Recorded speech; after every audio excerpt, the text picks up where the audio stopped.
Saluta, video corta per parlare di due affari che infatti sono un affare, un caso e un formaggio. Formaggio, formaggio. R e U che scambiano la piazza, mettatesi, allora formaggio.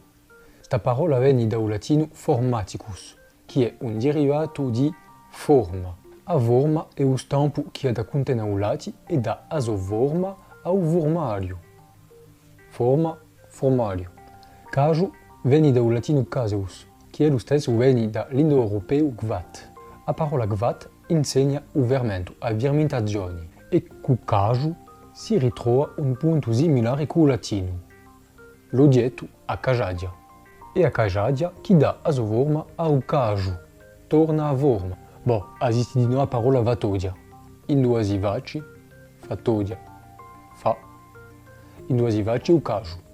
Quando si viola di più il latino, l'espressione era caseus formaticus.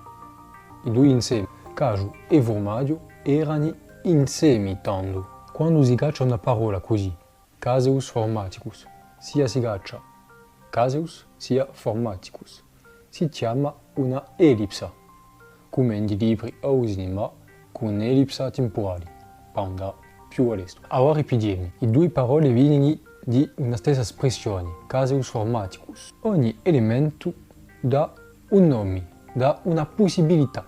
Caseus, caso, formaticus, formaggio. Noi abbiamo le due parole in corso, e in altre lingue. Come si passa? Stavolta non faccio mica un tavolone.